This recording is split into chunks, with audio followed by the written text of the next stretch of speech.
RTI Live News. Ask for right. RTI Live News की स्वागतम. గరిడేపల్లి గ్రామ వాసుల ఆధ్వర్యంలో డాక్టర్ బిఆర్ అంబేద్కర్ 68వ వర్ధంతి కార్యక్రమాన్ని గరిడేపల్లి మండల కేంద్రంలో ఘనంగా నిర్వహించడం జరిగింది.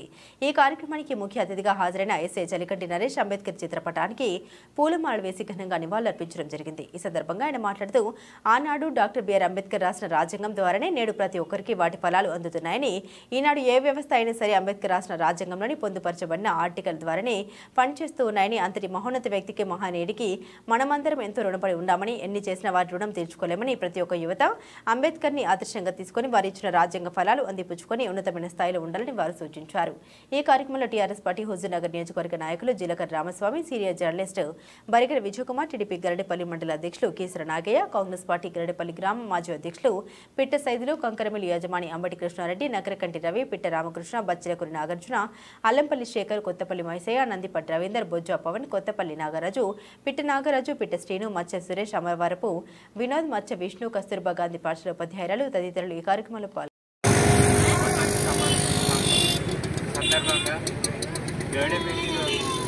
ప్రజలందరూ ఈ కార్యక్రమానికి హాజరైనందుకు, అదేవిధంగా ముఖ్య అతిథిగా మన గరిడేపల్లి మండల ఎస్ఐ గారు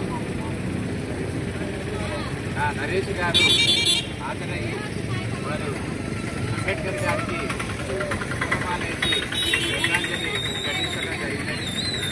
అదేవిధంగా మరి మహానీయుడు ప్రపంచ మేధావి, మరి ఐక్యరాజ్య సమితి దాని డాటా ప్రకారము మేధావి వల్ల 3వ వ్యక్తి, ప్రపంచ దేశాలలోనే ప్రపంచంలో 3వ వ్యక్తిగా గుర్తించబడ్డాడు.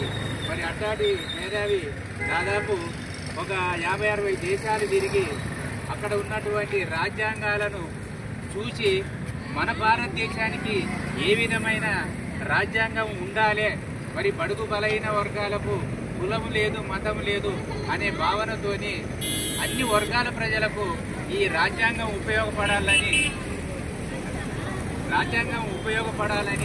మరి వారు శ్రద్ధ తీసుకొని మరి భారతదేశ ప్రజలకు రాజ్యాంగం ఉపయోగపడాలని, అందులో హక్కులు, మన బాధ్యతలు, కార్మిక వర్గానికి, వ్యవసాయ వర్గానికి, రకరకాల వర్గాలకు ఏ విధంగా ఉంటే ఈ వ్యవస్థ నడుస్తుంది, ఇవాళ మనకు ఉద్యోగం చేయడానికి ఏ నిబంధనలు ఉండాలి, మనము ప్రభుత్వాలు ఏర్పాటు చేసుకోవడానికి ఏ నిబంధన ప్రకారము మనము ప్రభుత్వాలు నడపాలనే ఆలోచనతోని వారు పొందుపరిచినటువంటి రాజ్యాంగము ఇప్పటి వరకు కూడా 70 ఏళ్ల నుంచి కూడా మనం ఆ రాజ్యాంగంలో పొందుపరిచిన ఆలోచన విధానంతోనే ఆ సూత్రం ప్రకారం మన భారతదేశం నడుస్తుంది.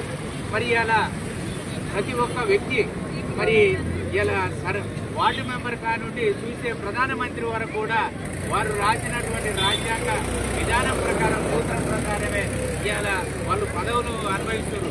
దాదాపు మరి ఎక్కువగా ఇది బడుగు బలైన వర్గాలకు ఉపయోగపడే విధంగా ఉన్నది.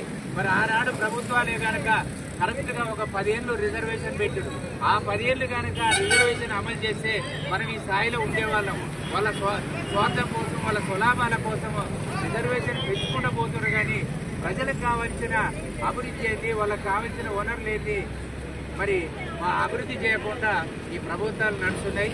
మరి మనము ఇవాళ బ్యాంకులు నడుస్తున్నాయంటే వారు సూచించినటువంటి విధానం ప్రకారమే బ్యాంకులు నడుస్తున్నాయి. ఇలా ఆర్బీఐకి సూచన చేసి ఉండే ఆ సూచన ప్రకారమే ఇవాళ ఆ నిబంధన ప్రకారమే మన నడుస్తుంది. మరి ఈ బ్యాంకులు కూడా ఇంకా రకరకాల పరిపాలన విధానం కావచ్చు, ఈ పోలీస్ స్టేషన్లు కావచ్చు, ఇవన్నీ కూడా మన రాజ్యాంగంలో పొందుపరిచినాయి. మరి ఈ విధానాలన్నింటినీ కూడా మన ప్రజలు అర్థం చేసుకొని వారి యొక్క మరి ఈరోజు శ్రద్ధాంజలి ఘటించడానికి వచ్చినటువంటి గరిడేపల్లి ప్రజలకు, ఎస్ఐ గారికి అందరికీ కూడా పేరు పేరున ప్రత్యేక ధన్యవాదాలు తెలియజేస్తూ